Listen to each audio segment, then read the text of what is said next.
महाराष्ट्र चुनाव से पहले कांग्रेस ने अपनी चौथी लिस्ट जारी कर दी है, जिसमें 14 उम्मीदवारों के नामों का ऐलान किया गया है और इसी के साथ अब तक महाराष्ट्र में कांग्रेस ने कुल मिलाकर 102 उम्मीदवारों के नामों की घोषणा कर दी है। लेकिन जिस टाइमिंग पर कांग्रेस ने अपनी चौथी लिस्ट जारी की है वो सबसे दिलचस्प है। दिलचस्प इसलिए क्योंकि शाम को ही सपा चीफ अखिलेश यादव सीट बंटवारे में खींचतान को लेकर कांग्रेस को आंखें दिखा रहे थे और उन्होंने कहा भी था कि अगर उनकी पार्टी को अलायंस के तहत 5 सीटें नहीं मिली तो वे अकेले 25 सीटों पर चुनाव लड़ेंगे। मगर खास बात यह है कि कांग्रेस ने भी बिना किसी मोह के बची हुई अपने कोटे की सीटें जिसे वो सपा को दे सकती थी उस पर अपने ही उम्मीदवार उतार दिए, जिसका अर्थ यह है कि अब महाविकास अघाड़ी में सपा के लिए जो भी गुंजाइश थी वो खत्म हो चुकी है, क्योंकि अघाड़ी के दूसरे दल एनसीपी शरद गुट और शिवसेना उद्धव गुट तो सपा को अपनी कोटे की सीटें देने से रहे। ऐसे में ये तो साफ है कि महाराष्ट्र में समाजवादी पार्टी का गेम बिगड़ गया है। कुछ एक्सपर्ट्स का तो ये भी मानना है कि इस चुनावी घाटे के जिम्मेदार खुद अखिलेश यादव की अकड़ है, जो उन्होंने यूपी उपचुनाव से पहले कांग्रेस के साथ सीटों के बंटवारे में दिखाई है। दरअसल यूपी में 9 सीटों पर उपचुनाव होने हैं, लेकिन सपा ने सभी 9 सीटों पर खुद चुनाव लड़ने का फैसला किया है। कांग्रेस ने इन 9 सीटों में से 4 पर दावेदारी ठोकी थी, लेकिन सपा महज 2 सीटें देने को राजी हुई।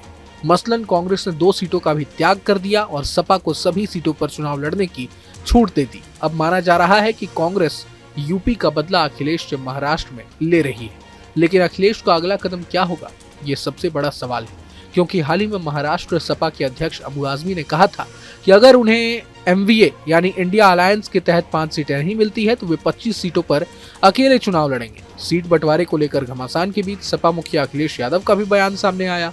अखिलेश यादव ने कहीं ना कहीं कांग्रेस को आंखें दिखाने की कोशिश की और कहा कि राजनीति में त्याग की कोई जरूरत नहीं होती है। इग्नोर किया जा रहा है आपको लगता है? और कितनी ये मुझसे मत पूछो, हम तो इग्नोर होने वाले लोगों में से हो सकते हैं, लेकिन जो इग्नोर कर रहे हैं उनसे पूछना चाहिए आपको। तो कितनी सीटों पर सर लड़ने का फैसला? देखिए, समाजवादी पार्टी के प्रदेश अध्यक्ष तय करेंगे जहां संगठन होगा, और पहले कोशिश करेंगे कि हम लोग गठबंधन में रहें। अगर वो गठबंधन में नहीं रखना चाहते हैं तो वहीं पर लड़ेंगे जहां पर हमारी पार्टी को वोट मिलेगा, या संगठन है जो पहले से काम करते आए वहीं पर लड़ेंगे, जिससे कि गठबंधन का नुकसान नहीं हो। लेकिन राजनीति में ये समझना चाहिए, त्याग की कोई जगह नहीं है। 25 सीटों राजनीति में त्याग की कोई जगह नहीं है। क्या 25 सीटों पर फैसला होगा? नहीं, त्याग, राजनीति में त्याग की कोई जगह नहीं है। बता दें कि अबू आजमी ने महाविकास अघाड़ी से महाराष्ट्र में 5 सीटें देने की मांग की थी। इसमें धुले सिटी, भिवंडी पूर्व, मानखुर्द, भिवंडी पश्चिम और मालेगांव सेंट्रल सीटें मांगी गई थी। मालेगांव और धुले सीट पर इस वक्त असदुद्दीन ओवैसी की पार्टी एआईएमआईएम का कब्जा है, लेकिन हाल ही में अखिलेश ने जब इन दोनों सीटों पर रैलियां की थी तो उनकी सभा में मुसलमानों का हुजूम उमड़ पड़ा था, जिसके बाद ये माना जाने लगा था कि इस बार सपा ओवैसी का गेम बिगाड़ सकती थी। मगर महाविकास अघाड़ी में इन दोनों ही सीटों को सपा के खाते में डाला ही नहीं, जिसका मतलब यह है कि महाविकास अघाड़ी में आपसी समन्वय बिल्कुल भी नहीं है।